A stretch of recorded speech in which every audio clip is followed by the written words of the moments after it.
기도하겠습니다.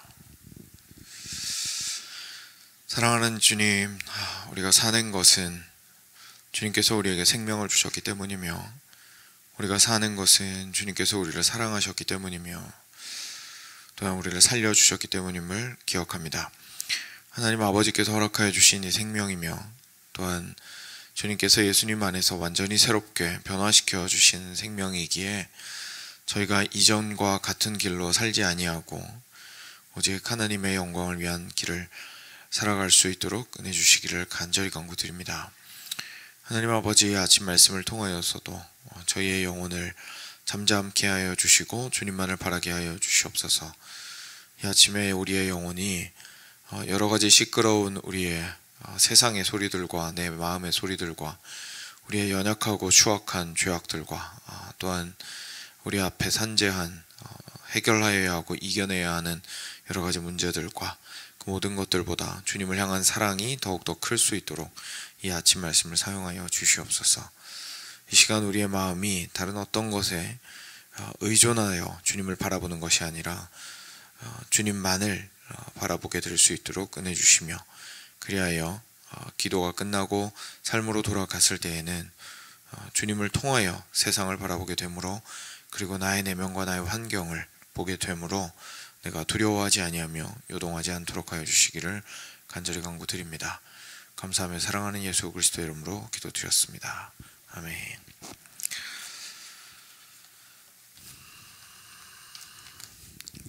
네, 민수기 26장 52절부터 65절 같이 보겠습니다.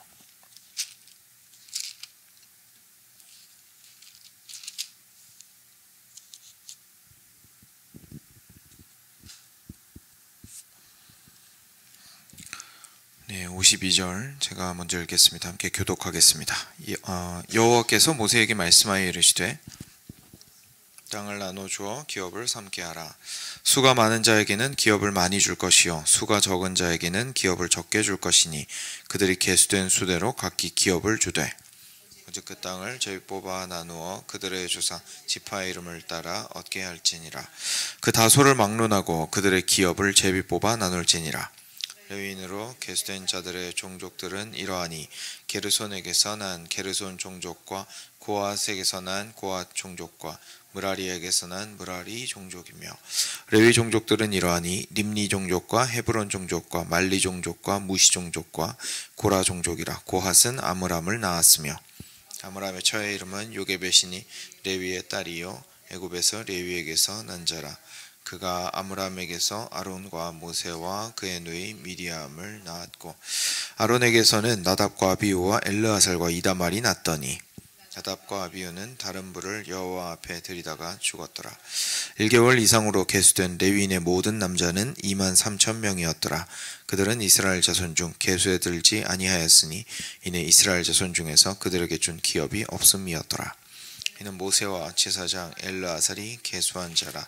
그들이 여리고 맞은편 요단가 모압 평지에서 이스라엘 자손을 계수한 중에는 모세와 제사장 아론이 시내 광야에서 계수한 이스라엘 자손은 한 사람도 들지 못하였으니 이는 여호와께서 그들에게 대하여 말씀하시기를 그들이 반드시 광야에서 죽으리라 하셨음이라. 이러므로 여분네의 아들 갈렙과 눈의 아들 여호수아 외에는 한 사람도 남지 아니하였더라. 아멘. 네. 어제는 요 앞부분, 저희가 오늘 읽은 부분의 앞부분은 좀 건너뛰었습니다. 그래서 건너뛴 게 아니죠. 그 전 거를 했었습니다. 그리고 이제 오늘은 그 다음 부분으로 왔는데요. 어제 부분은 간단합니다. 이제 계수하는 부분입니다. 센서스라고 하죠. 사람 헤아리는 거. 그래서 인구를 계수를 했는데 어제 마지막 부분에 총수가 나왔습니다. 어제 제가 읽어드리면 51절에 이스라엘 자손에 계수된 자가 60만 1730명이었더라. 60만 명 정도라고 생각을 하시면 되겠습니다. 엄청난 수죠. 그래서 60만 명 정도가 지금 두 번째 계수가 되었는데, 첫 번째 계수가 된 것이 이제 우리 민수기의 시작이었습니다. 그 사이에 첫 번째 계수와 두 번째 계수 사이에 이제까지 저희가 보았던 그 모든 일들이 일어났던 겁니다. 그래서 이스라엘 백성들 1세대와 2세대, 그리고 세대 교체가 이루어지기까지 이 사람들이 불신함으로 약속의 땅 코앞까지 가서 정탐꾼들이 믿음이 없는 말을 하고 해가지고 다시 회곤하게 되고, 그리고 하나님께서 40년 동안 광야에서 방황하게 하셔서 그렇게 방황이 시작이 되고, 그리고 그 이후에 우리가 보았던 이스라엘 백성들의 여러 반역들과 그리고 하나님의 자비와 긍휼하심으로 용서하신 모든 사건들, 그리고 심지어 마지막에는 안타깝게도 모세와 아론까지도 이제 같이 분노하는 바람에 하나님 앞에서 약속의 땅으로 들어갈 수 없게 되었던 모든 사건들이 이 두 계수 사이에서 이루어졌습니다. 그런데 놀랍게도 저희가 처음에 계수된 자가 몇 명이었는지 혹시 기억하시는지 모르겠는데요. 지금 두 번째 계수한 60만 1,730명은 원래 처음에 계수한 거에 비해서 1,820명만 줄어든 수입니다. 0.3% 줄었습니다. 그러니까 세대가 완전히 교체가 되었음에도 불구하고 인구수는 거의 변동이 없었다는 것을 저희가 알 수가 있습니다. 저희가 이것을 통해서 하나님께서 어떻게 이들을 보호하고 그리고 계속해서 이끌어 오셨는지를 저희가 알게 됩니다. 처음에 1세대들이 죄를 크게 지었을 때마다 하나님께서 그들을 붙들어 오신 것도 맞지만, 정말 이 사람들이 정말로 결정적인 잘못을 했던 그 정탐꾼들의 말을 듣고 약속의 땅으로 마치 갈 필요가 없다고 여기고 하나님에게서 등을 돌리고 모세와 아론을 적극적으로 반역했던 그 모든 순간들 때문에, 그 시간들 때문에 그들을 멸하시긴 했지만 끝까지 당신의 언약은 지키시기 위해서 2세대를 거의 동일한 숫자로 다 채워주신 것을 저희가 보게 되죠. 굉장히 놀라운 일이고 하나님의 자비와 긍휼을 우리가 보게 되는 부분입니다. 이게 같은 맥락에서 오늘 말씀에 뒷부분에 레위인들에 대한 얘기가 한 번 더 나오죠. 그래서 레위인들에 대한 이야기로 잠깐 넘어갔다가 이제 다시 돌아올 텐데요. 레위인들에 대한 이야기 잠깐 보시면 레위인들도 따로 계수를 했습니다. 그래서 레위인들을 계수를 해서 62절에 보시면 1개월 이상으로 계수된 레위인의 모든 남자는 23,000명이었습니다. 그들은 이스라엘 자손 중 계수에 들지 아니하였으니 이는 이스라엘 자손 중에서 그들에게 준 기업이 없었기 때문이었습니다. 그래서 기업 얘기는 좀 이따 하겠습니다. 그래서 레위인들 같은 경우에는 23,000명으로 계수가 되었고, 앞에서 헤아렸던 다른 모든 지파를 헤아렸던 60여 명 되는 그 숫자 안에는 이제 포함이 안 된 숫자였습니다. 그럼 레위인은 어땠을까요? 레위인은 첫 번째 계수 때보다 오히려 1,000명이 늘어난 숫자입니다. 처음에 계수했을 때는 22,000명이었거든요. 그래서 22,000명에서 23,000명으로 늘어난 수라는 것을 저희가 보게 됩니다.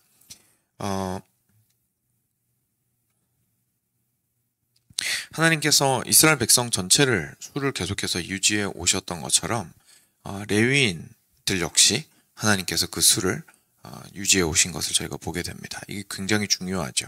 왜냐하면 하나님께서 레위인들의 수를 보존하지 않으신다면 결국 이스라엘 백성들과 하나님과의 관계는 영원히 끊어질 수밖에 없기 때문에 그렇습니다. 그러니까 저희가 생각했을 때에는 아니 사람이 있는데, 그렇죠? 사람이 있는데 왜 대체 못합니까? 이렇게 얘기할 수 있겠지만 하나님께서 거룩하시다라는 뜻은 하나님께서 말씀하신 당신에게로 나올 수 있는 그 길을 우리 마음대로 정할 수 없다는 뜻입니다. 그러니까 하나님께서 레위인이라고 하셨으면 레위인을 통해서만 갈 수 있었던 겁니다. 그런데 무슨 일이 있어서 그게 뭐 행여나 자연재해라고 할지라도, 예를 들어서 뭐 좀 우스운 상상입니다만은 이렇게 진영이 다 이렇게 부분을 나누어서 있는데 만약에 어떻게 하다가 갑자기 우박이 떨어졌든지 지진이 났든지 레위인들만 막 쫄딱 다 죽은 거예요. 예를 들자면. 근데 그러면 방법이 없는 겁니다. 하나님 앞에 나아갈. 이것이 우리가 하나님 앞에 나아간다는 뜻입니다. 하나님이 절대적 존재라는 것은 하나님과 타협과 협상이 불가능하다는 뜻입니다.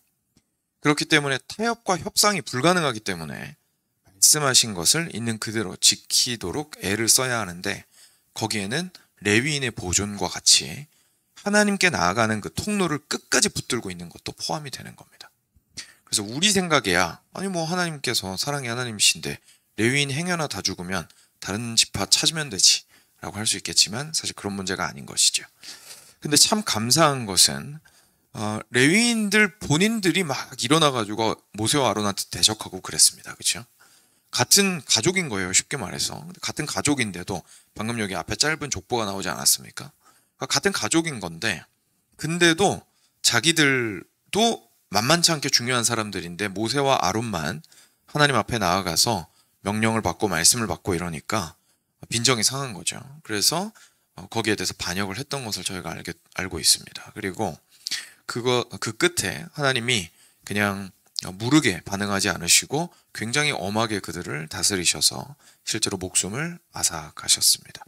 그럼에도 불구하고 하나님께서 끝까지 레위인을 1000명 이상의 인구가 늘어나는 때까지 계속해서 이어오셨다라는 것은 사실은 얼마나 지속적으로 하나님께서는 우리를 용서하시고 용납하시고 그리고 계속해서 우리와의 끈을 우리 쪽에서 놓으려고 하더라도 하나님은 끝까지 붙들고 계시다라는 사실을 사실 우리에게 보여주고 있는 것입니다. 그래서 우리는 이스라엘 사람들이 아니어서 어쩌면 감격이 좀 덜할 수도 있겠습니다만 사실 이스라엘 백성들 입장에서는 레위인을 하나님께서 끝까지 보존하셨던 것이 하나님께서 자기들을 사랑하신다라는 증거이기도 했을 겁니다. 우리가 하나님께 나아가서 계속해서 하나님의 백성으로 살아갈 수 있다. 이 땅을 창조하시고 가장 뛰어나신 만군의 주이신 하나님께 예배할 수 있다. 우리의 정체성과 우리가 누구인지가 끝까지 유지된다라는 것이 결국은 살아남은 레위인들을 통해서 확인될 수 있었습니다. 사랑하는 여러분, 여기까지만 살펴보고 좀 저희들에게도 적용을 해보면 좋을 것 같습니다. 우리도 마찬가지입니다. 하나님 앞에 나아갔을 때에 그것들이 우리의 노력과 우리의 시간과 우리의 에너지가 필요하기는 하지만 실제로 하나님과의 관계를 끝까지 정말로 성실하고 그리고 능력 있고 그리고 근원적인 차원에서 붙들고 계신 분은 우리 하나님이십니다.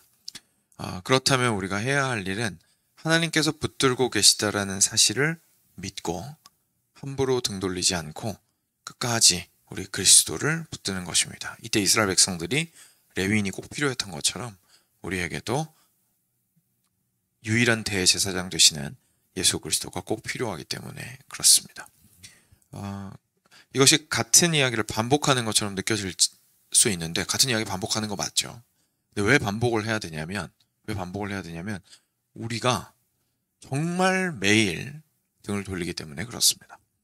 그렇기 때문에 다시 한번 이 아침에 우리가 그리스도를 통하여서만 하나님께 간다는 사실을 기억하고 현재 내 삶에서 있는 문제들과 내 마음의 어려움들과 또는 심지어 아무 문제가 없어서 나태해진 나의 모습들과 그런 모든 모습들 가운데에서도 예수님을 온전히 바라보며 하나님에게 나아가고자 하는 우리가 되기를 간절히 원합니다. 그럼 두 번째 내용 살펴보고 이제 마무리하겠습니다. 두 번째 내용은 뭐냐면 이제 기업을 나누시는 부분입니다. 이제 첫 부분에 나오는 부분인데요. 이 부분이 다시 자세히 읽으시면 조금 이해하기가 쉽지가 않습니다. 53절 보시면요. 이 명수대로 계수를 한 다음에 사람 수대로 그렇죠? 사람 수대로 땅을 나누어 주어 기업을 삼게 하라라고 말씀하셨습니다. 자, 이제 약속의 땅에 들어가기 직전입니다. 그래서 하나님께서 들어가기 전에 준비를 먼저 시키십니다. 그 중에 하나가 계수하는 거였는데 근데 알고 봤더니 방금 이 말씀을 보니까 계수하신 것이 그냥 단순히 계수하신 것이 아니라 약속의 땅에 들어가서 땅을 어떻게 분배할지를 알려주시려고 계수를 하라고 하셨던 거였네요. 그래서 하나님께서 계속 백성들을 준비시키고 계시고요. 이제 땅을 어떻게 나눌 것인지를 말씀하십니다. 54절에 수가 많은 자에게는 기업을 많이 줄 것이요 수가 적은 자에게는 기업을 적게 줄 것이니 그들이 계수된 수대로 각기 기업을 주되 이렇게 얘기하십니다. 하나님께서 굉장히 공평하게 이야기하시는 것을 저희가 볼 수가 있습니다. 공평하다라는 것은 이렇게 나누어주는 쪽에서 똑같이 나누어주는 게 아니라 사실 필요한 사람에게 필요한 만큼 나누어주는 것이 어쩌면 가장 이상적인 공평함이겠죠. 그래서 가난한 사람은 더 많이 필요하니까 더 많이 주고 부유한 사람은 더 적으니까 더 적게 필요하니까 더 적게 준다든지, 아니면 땅 같은 경우에는 인구수가 많으니까 큰 땅을 주고 인구수가 적으니까 적은 땅을 주고 하는 것이 사실 가장 합리적인 공평함의 의미일 겁니다. 그래서 하나님께서 그렇게 땅을 주겠다고 하셨습니다. 근데 저희를 좀 헷갈리게 하는 게 55절에 또 이렇게 나옵니다.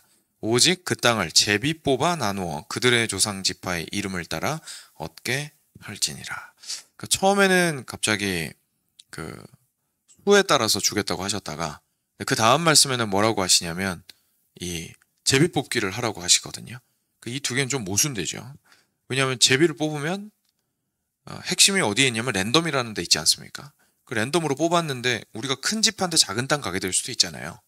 그러니까 이 두 가지 방법이 동시에 제시가 되는 것이 이제 실제로 옛날 구약책이니까요. 유대인들 본인들한테도 이게 많이 헷갈렸습니다.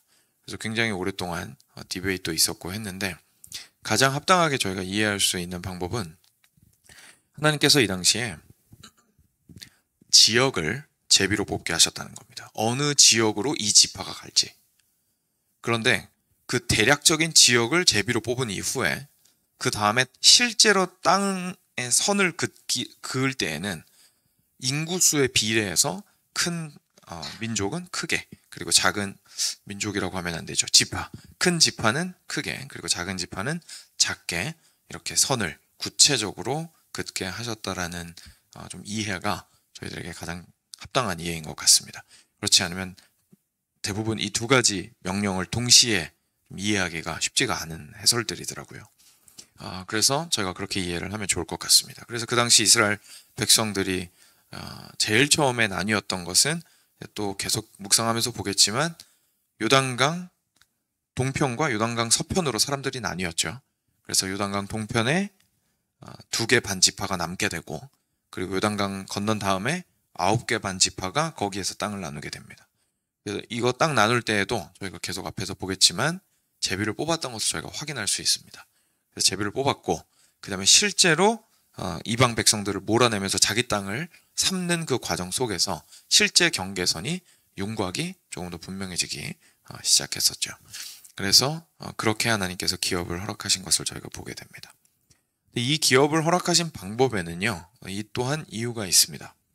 하나님께서 이렇게 제비 뽑기를 통해서 각 지역을 주신 것은 결국 그 지역마다 어디는 산악 지역이고요, 어디는 좀 비옥한 땅이고요, 어디는 물에서 좀 가깝고요, 어디는 그 지중해에서 좀 가깝고요, 그렇죠? 그러니까 굉장히 다양한 지역들이 있습니다. 그런데 그것들을 제비를 뽑게 하신 것은 하나님께서 허락하신 인생과 삶의 터를 하나님께서 주신 것으로 여기고 감사함으로 받도록 하시기 위해서였습니다.